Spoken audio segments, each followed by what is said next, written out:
thank you for joining this webinar about Gen AI in finance powered by Elastic. So we'll see the architectures and the outcome. We are very great to welcome you here, and we hope you will either learn things or want to work with us a little bit more later. A little bit more about Hyperflex, by the way. So who we are Hyperflex is an Elastic certificate partner, while funded by elasticians and Elastic engineers, and we got more than 20 Elastic certificate engineers into our team. We offer several services, which come from integration, consulting, managed services, and migration. Our engineers are all certificated by Elasticsearch, so which means we got more than 20 people with the Elastic certification. This is part of our mission to make sure that everyone, since we are an Elasticsearch partner, to make sure that everyone working with us is certificate, because we need to be recognized by Elastic to give you the best work we can when we deliver it. Where Hyperflex operates, currently our main headquarters is in New York, but we also got customers in Canada and Pune. Why choose Hyperflex? Well, I say we are a pure player about Elasticsearch. Our engineers are trust with the certification of Elastic, and we build, deploy, and support production-grade systems. The results you can expect to achieve will be saving at least 75K in 6 months, thanks to search and performance and unifying observability data. Also reduce search latency by 50% and operational cost by 75% through Elasticsearch upgrades. That's thanks to the business case we got, and this is what we already achieved with our customers. Now I'm going to let Aziz introduce himself. Aziz, you can go first. Yeah, mic was off.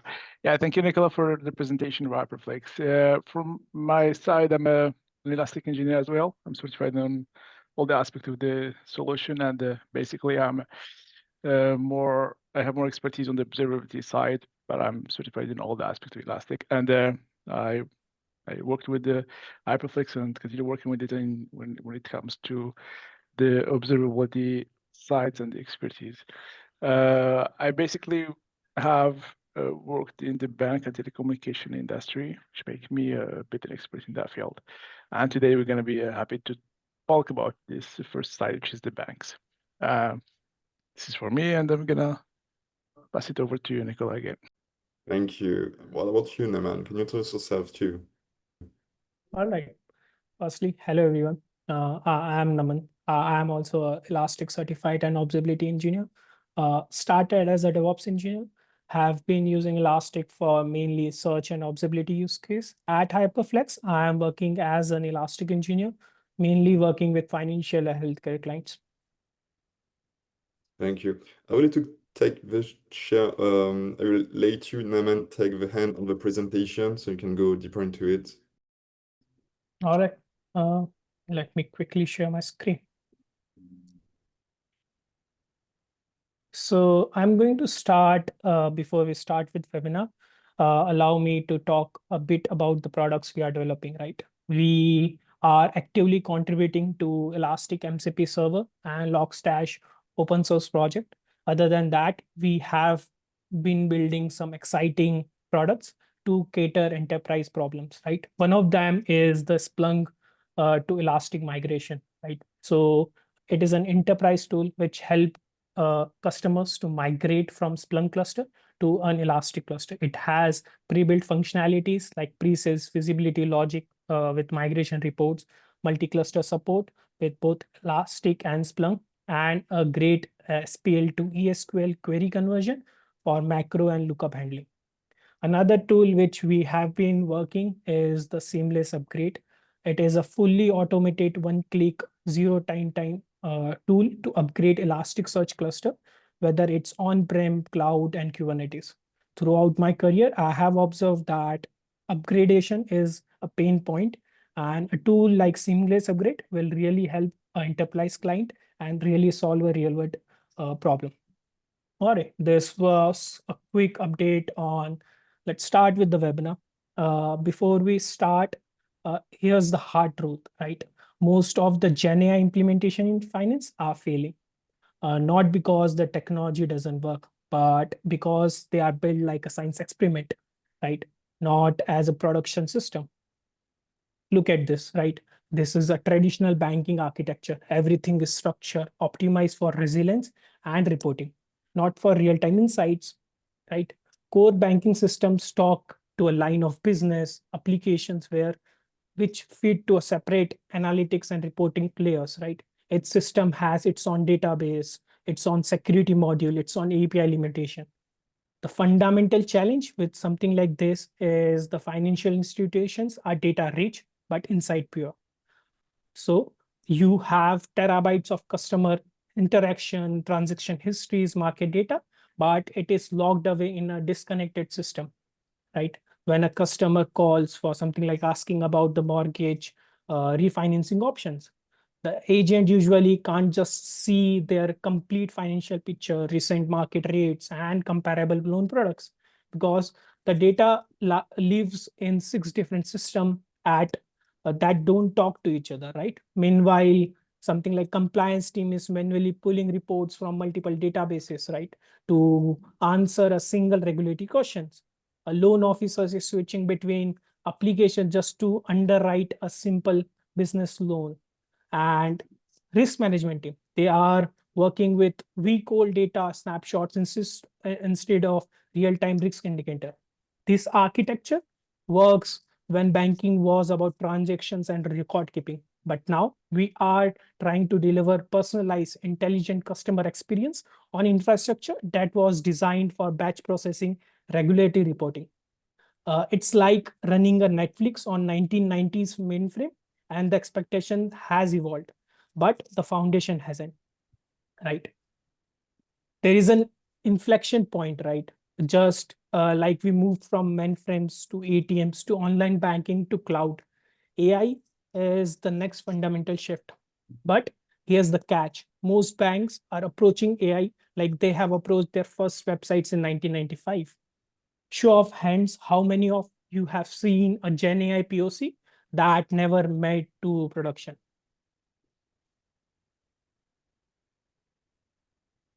Right? Exactly. The problem isn't AI, it's the architecture challenge underneath it. Large amount of data, limited customer insight, and trying to bolt Gen AI into legacy infrastructure that was never designed for real-time intelligence. When we talk about promise of generative AI, it is great, right? Gen AI is a great opportunity for each and every organization. The promise is massive: increase efficiency, improve customer experience, and competitive differentiation. But the difference between a promise and reality comes down to one thing: unlocking the real power of unstructured data, right? Our data is our MVP, right? When we talk about our private data, that is our MVP. Customer information goes far beyond demographics. Institutes have behavior patterns that reveal customer financial stress before even a customer realize it themselves. Product details include your institution's unique approach to risk assessment, specific underwriting criteria that differentiate an institute from competitors, right? The magic happens when you securely combine all this proprietary intelligence with AI models while maintaining data governance that satisfy your compliance team requirement. The Gen AI become an extension of your relationship managers. It knows customer history, understand the risk appetite, and follows proper business rule and provide great guidance, both personalized and profitable. The result, when a customer asks for investment option, the AI does not just suggest generic mutual fund. It considers your risk profile based on the actual behavior, their life stage based on the transaction patterns, available product based on the current inventory and profitable targets. Of course, keeping regulatory requirement based on the jurisdiction we are working on. That level of contextual intelligence is impossible to achieve with an external AI model trained on generic financial data. here Elastic come in place, right? This is how we can get, and let me break it down, how we can create a uniform platform architecture that is so powerful for financial systems. Look at this data flow. There's an Elastic ingest everything, whether it be structured or semi-structured or unstructured. Structured data, something like your core banking system data. Semi-structured, something like transaction processes. Unstructured data, something like loan files, regulatory files, or customer communication, even some real-time data feeds. But the ingestion is just a beginning. The platform enriches that data with machine learning as it comes in. Document classification happens automatically, and loan application get tagged differently than regulatory report. Entity extraction pulls out the customer names, account numbers, and risk indicators. A proper anomaly detection flags unusual patterns before they become the problem. This isn't just a batch processing that happens overnight. This is a real-time enrichment as the data flow through the system, right? Then you get the insight that you actually see when it comes to something like when we query, show me all the high-risk commercial loans in the manufacturing sector. The Elastic searches across the years of document, understand the context and the relationship, applies your security permissions, and returns this in few milliseconds, not in minutes, not in hours, just few milliseconds. A unified platform that ingests everything, enrich the data with machine learning, AI, provide real-time insights, and works across private cloud, hybrid cloud, and on-premise deployment. Let's transition with what actually is possible when you get your foundation right. Mainly, this can be break down into two categories. First is customer-facing application that drive the revenue, something like retail banking assistant, Q&A assistant, which helps you to improve personal finance, providing customized service and improved user experience. Employee-facing tool can be like a fraud detection summarization, which helps in anomaly detection and identify best actions, improved accuracy and efficiency, helping for early fraud detection. Both matters, right? But the employee experience use case is something which offered direct and faster ROI because they are easier to measure. Now, here's come the critical part, right? None of these happen without a right architecture. I would like to hand over the stage to Aziz. He will talk about how to get ready to deploy an Gen AI app. Thank you, Naman. I'm going to take over from here.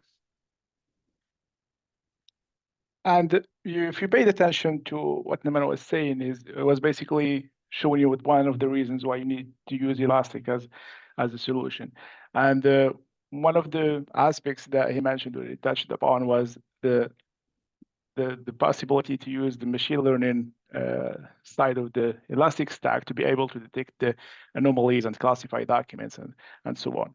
But since we are talking about generative AI, we are basically implying that we are talking about something which is RAG or generative AI. And when we talk about generative AI, we basically have this need for context. And one of the questions that comes into our mind is, why should we use Elasticsearch as a database for our solution or for our generative application?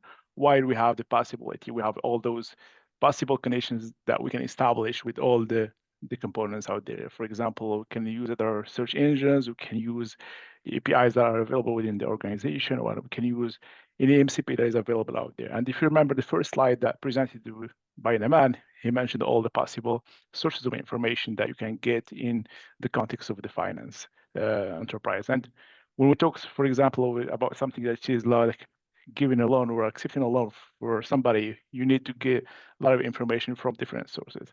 So now the question that comes to our mind is, why should we put all this together and put it in one database that we can vectorize and enhance the search in it? Why shouldn't we not just leave it as it is and use it or query it using the MCPs or the available connections that we have with those databases? And to answer this, there are like 6 benefits of using that. And one of the 2 first ones are getting the right context and the relevance. And these 2 goes go hand in hand, because we are basically talking about getting the convenient information about what you are looking for. And in order for you to get that, you should define the relevance. You should define how you're gonna judge the data if it's the correct one or not. And in order for you to do that, you should not rely on the query or the search mechanisms of other solutions. You should create your own.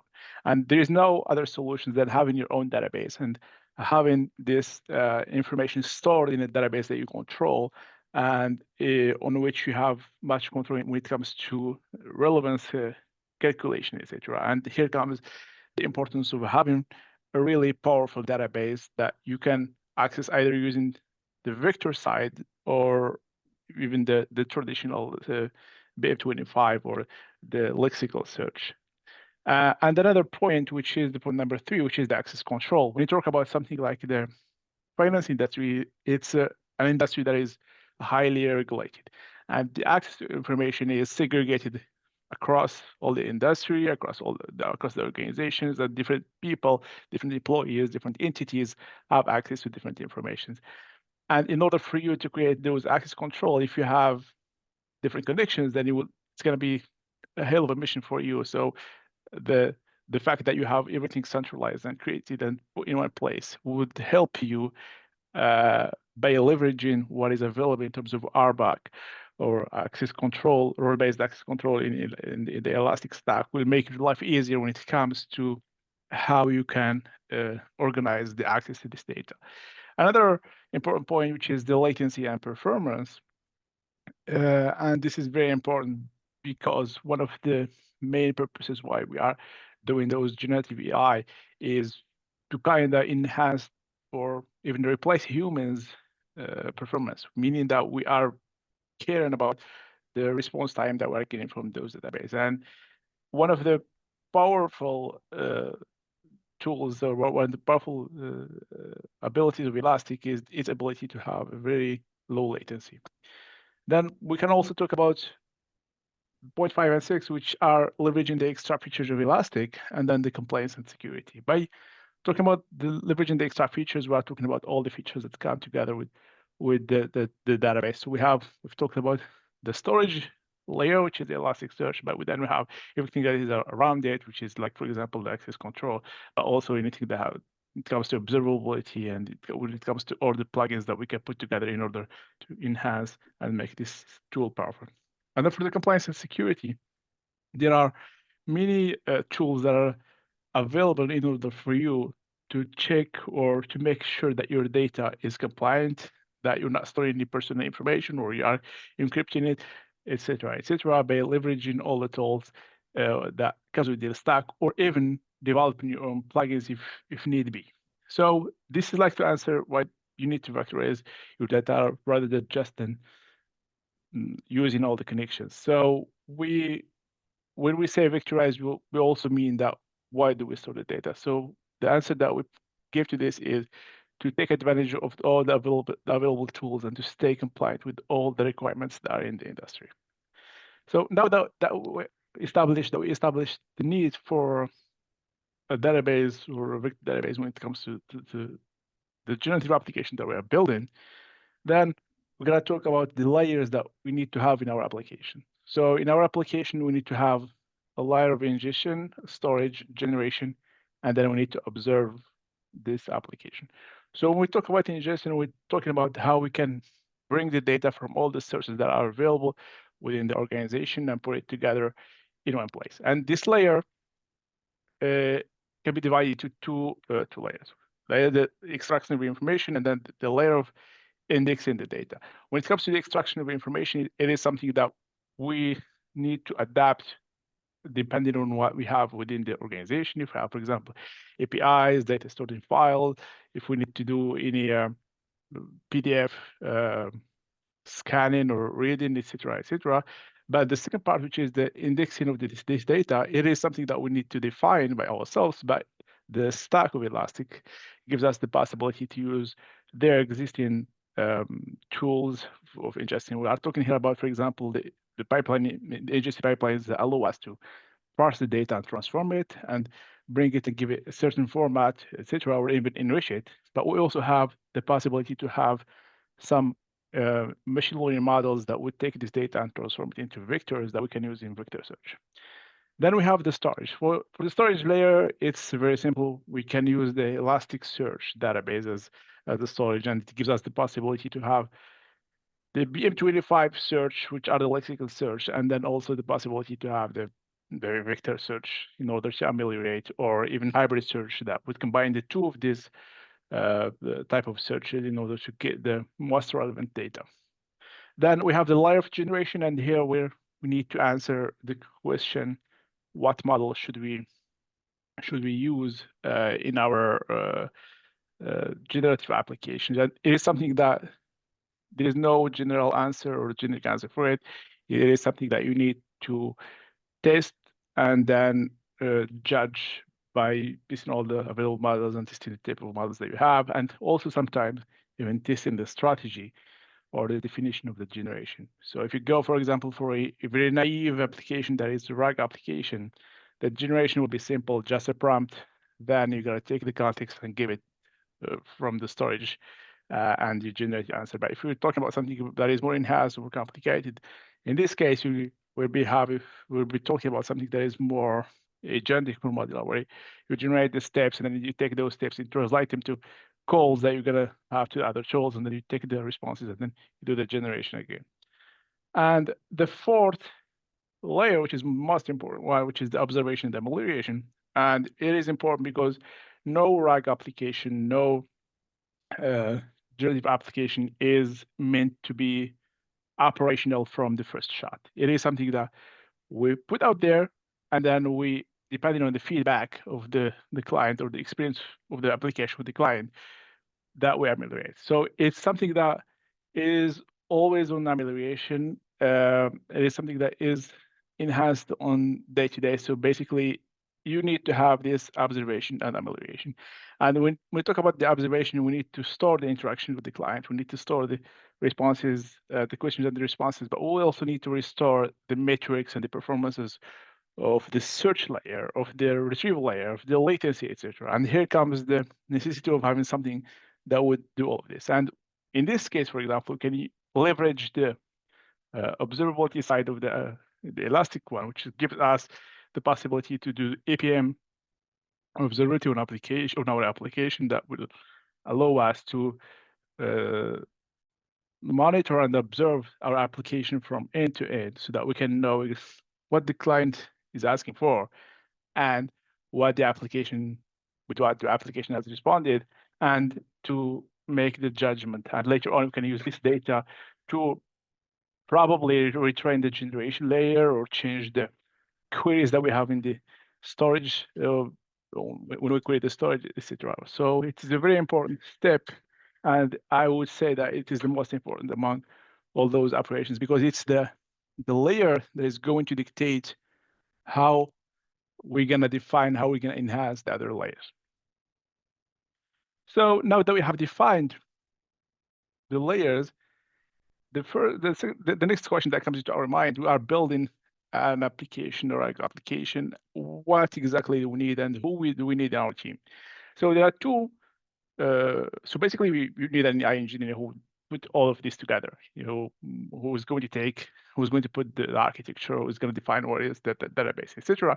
But you need two most important skills in your team, and those skills are: you need somebody who knows your data and somebody who knows what the product would look like.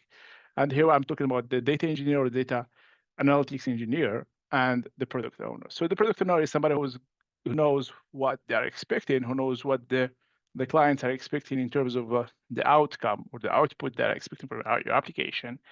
And the data engineer or the data analytics engineer is somebody who knows your data, who knows how your data is stored across all the means that you have in your organization. And this will dictate how you're going to bring this data and how you're going to leverage it, and you're going to make it useful, and how you are going to store it. So that when the AI engineer comes in and orchestrate the whole pipeline of your RAG application or your GenAI application, then it will make the life easier to just address the data engineer rather than addressing each industry or each section of your organization. And then the functional product owner is here to give you like the specifics or the specifications when you start building the application, but also is here to judge or to tell you that the application is working, either the application is working or not. So if you have those skills in your team, now you are ready to start building your application. And the how would you achieve this optimally is by starting with no database logic. One of the errors that you see with generative AI applications or with the AI engineers is once you give them the field to start working, they just go ahead and start building. Here is the database, here is the vector search that we're going to do, and they start building. And I think this is not the right way to go about it, because first you need to start choosing the generative layer, which is the model. And how you do this, you can just go ahead and take a console and start chatting with your model and bring in the context manually. So for example, instead of you going ahead and creating the query that may not be relevant, you can just go ahead and write a prompt to your model on the console and then sending it the information that you deem relevant, and then you check the response. Once you are happy about the response, then you are sure that you built something, you built a prompt or you built a logic when you're talking about an agentic approach. Once you do that, then at this moment, the information that you brought manually, the context that you brought manually, you start automating it by creating queries that would query the database. And at this moment, if you are in step 2, then what you did basically is you have chosen the generation layer, and then you are successful when it comes to creating the context layer. And you have the 2 steps that are fundamental in your application. Once you do have that, then you can just create a POC, but you can put all this together, and you can, at this stage number 3, you gotta put the observation layer so that you can continually enhance. You can continually go back to step 1 and 2 and enhance your queries, enhance your prompts, enhance your logic when it comes to agentic approach, and create something that you can scale later on. So this is basically like the implementation playbook that is available, or that can be applicable to any generative application that you're building, but is more applicable when it comes to this industry.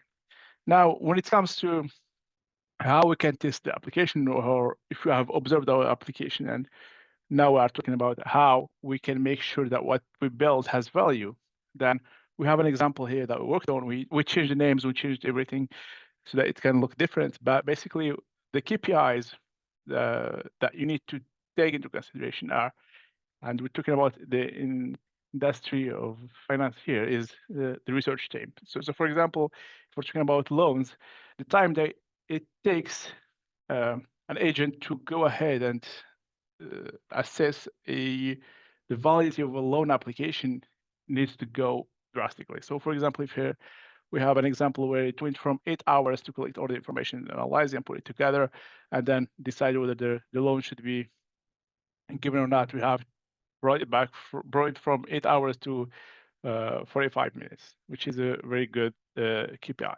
And then we have the accuracy, which means, for example, in this case, or in this example that we're talking about, is how many errors were made by the model when it comes to assessment. It means how many loans did it give that it should not have given. Then, so these two can be measured directly, but then we have the user adoption, revenue impact, and ROI, which are more complicated KPIs, because user adoption is going to be something that you would have to assess within your organization. It doesn't only depend on the performance of the application, but also on other parameters like if you are allowed and regulations, etc. Then revenue impact, it will just be directly, it is correlated with the research time, because the more you treat, the more loans that you have treated, the more you will have revenue. And then the ROI, which is how much it took for the initial investment to be brought back. So this was an example of GenAI application, and then the KPIs that we put in order to measure its performance, and it is something that you can use also in your in your finance application or in your finance GenAI application in order to measure its performance. So now that we have covered all this, I'm gonna let Nicola take over for the Q&As.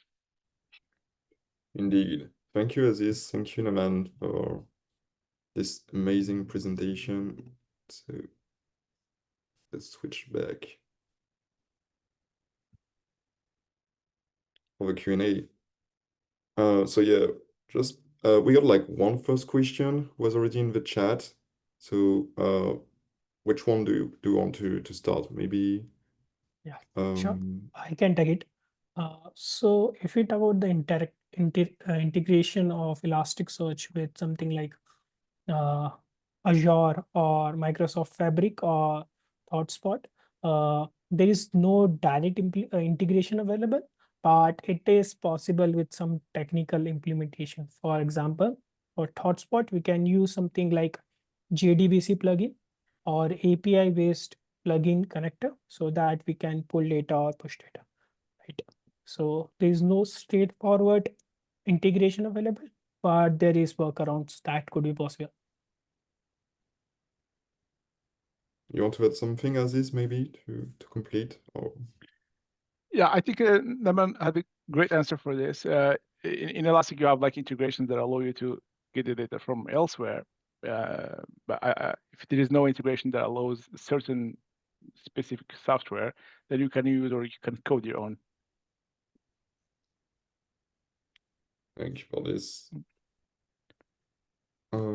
We got another question. So how do you see Gen AI evolving in finance over the next 3-5 years in the focus more on augmentation of analysis, analysis or full automation of decision flows? Yeah, I can take that one. I think there is no doubt that the GenAI is going to be the next big thing, and it's already the big thing now. But when it comes to the finance industry, I think it's a very regulated industry, and when it comes to adopting certain technologies, namely the GenAI solutions, there is you basically and rapidly hit the wall of the regulations. So, for example, if you talk about Europe, you have the GDPR regulation that you need to stick into, you need to AI laws, etc. So it's not only a matter of like the technology and its value, but also the how it can stick to the regulations. And so I think the future of GenAI in the finance industry or in the banking industry is highly dependent on the evolution of the laws. So if the laws and the regulations evolve as fast as the field is evolving, that we can see the adoption quickly. Otherwise, there's always going to be a gap between what we achieved and then where we are in terms of implementation.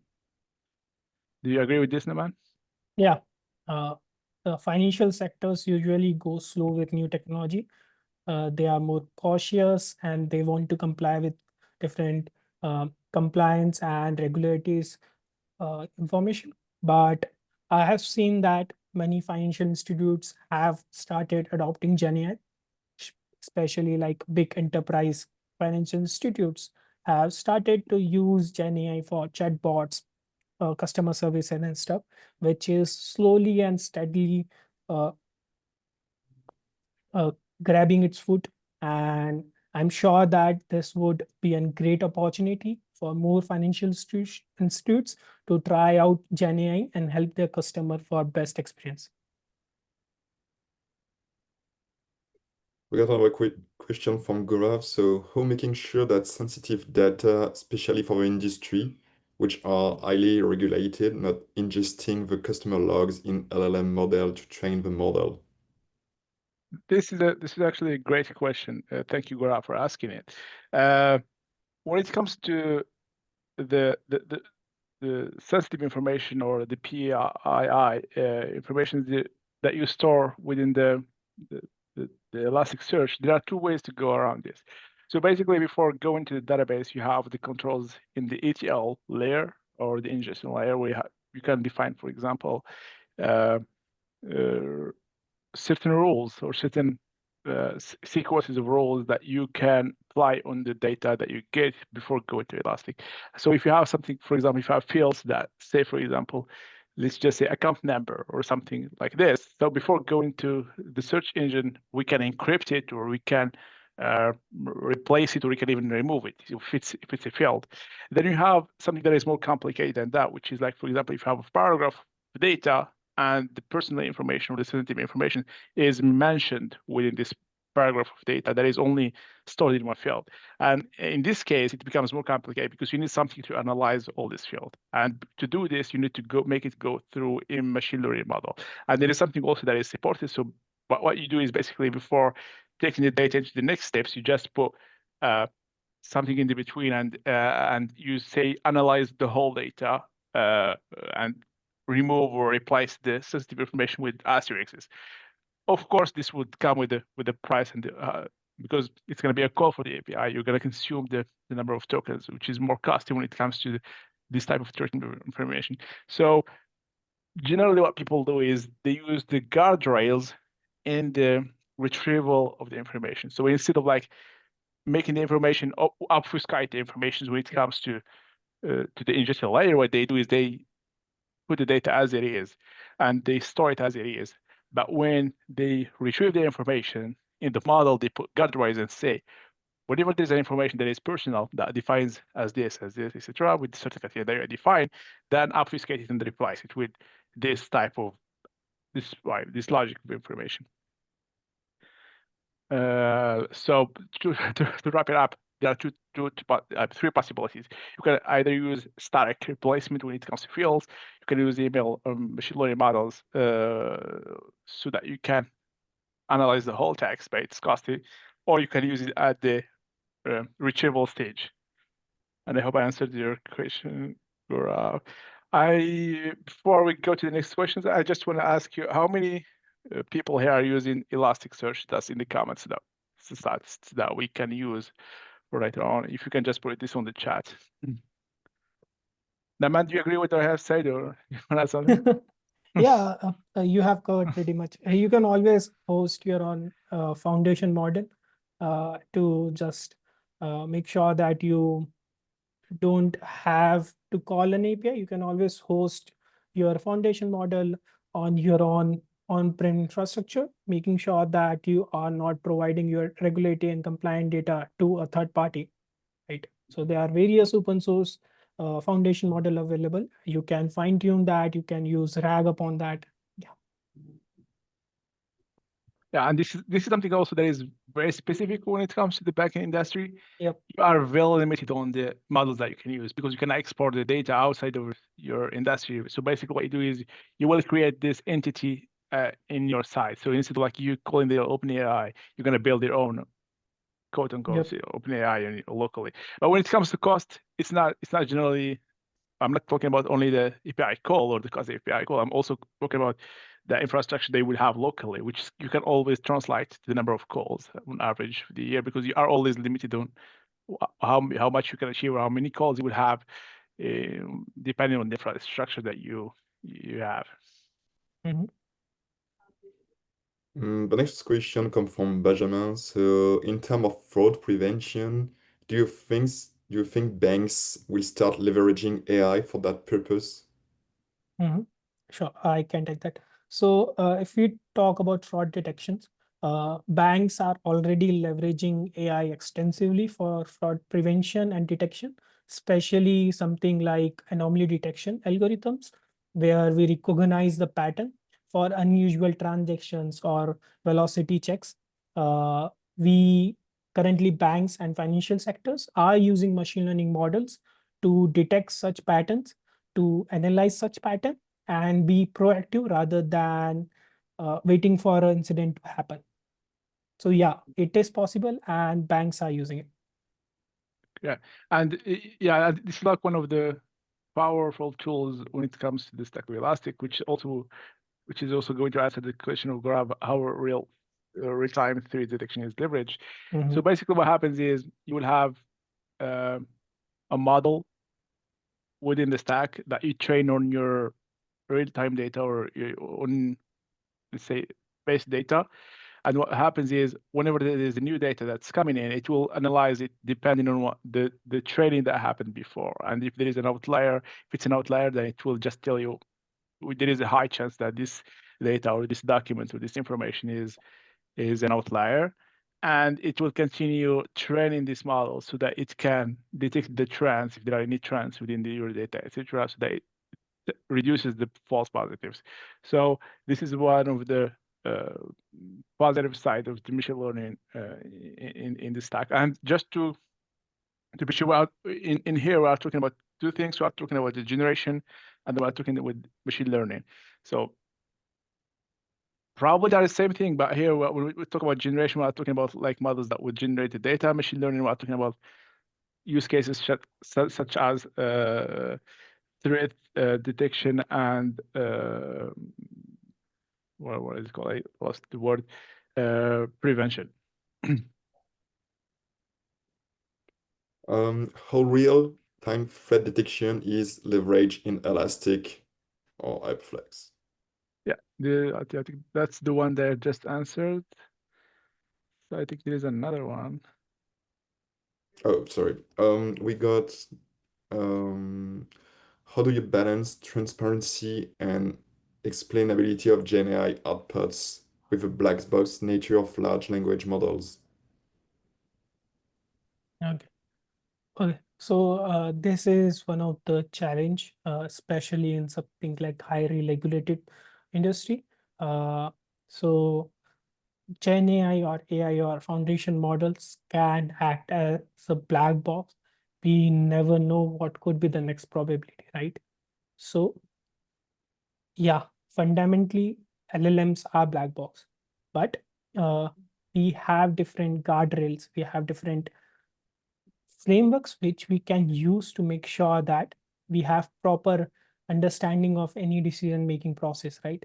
We have to make sure that there is a transparency between the retrieval layer, there is proper transparency between different layers of something like RAG or a GenAI app. There is some confidence scoring going on, there is some human in the middle to make sure that there is some validation as well as scoring to make sure that the generation, the answers, or any actions are validated before making any changes. We're going to get like the last question, I guess. So, are there architectural patterns you have seen work best when deployed RAG in finance? Yeah. So I can answer the opposite question, which is the patterns that do not work. Oh.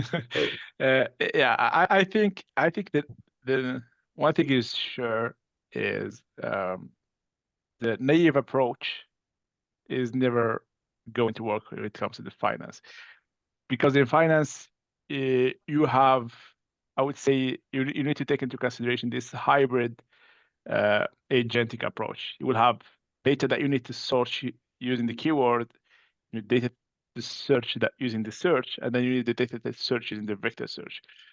There is some data that, for example, if I'm looking for a loan, there is some information that you need about me that you need to get using my exact name. And for this, you need to use the exact keyword search, etc. So you cannot just take the whole query, give me, is Aziz able to pay his loan, and then send it to the database and expect to get all the information or the context that is applicable to me. You need to divide this query or this quest or this request into multiple requests. The first one is going to be the very sensitive information that you need to know about me.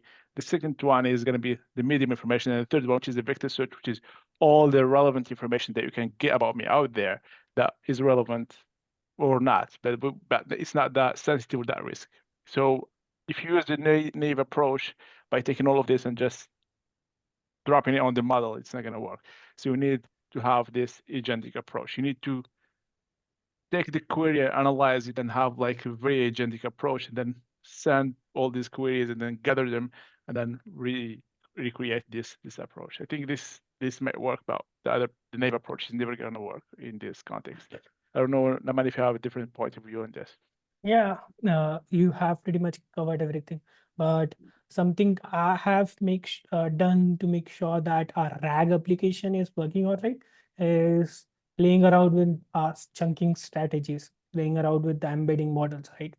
We have to do proper A/B testing to make sure that it is what we want. We have to have proper scoring, relevant scoring, right? To make sure that there is no false negative and stuff, right? So proper chunking strategy, embedding models, testing, proper A/B testing, what we usually do in a software engineering environment, we can do and have in place to make sure that our RAG application is retrieving and giving us information at its best. Thank you very much. So to conclude briefly on this, if you want to check all the other webinars we made, you can check it right on our website. We also made meetup, we made podcast, and other kind of events. You'll get access to all of it. I will also put in the link I'll put in the chat all the links to join us on that. If you want to present the next webinar with us, you can also reach out to us to be the guest or the main speaker of it. So let us know about that. Thank you. And one last thing for all of you who join us for this until the end, you will receive a certification at the end by email. So we'll send it to you to thank you for joining us today and to listening until the end. I wish you to have a nice day and thank you for joining us again. Bye.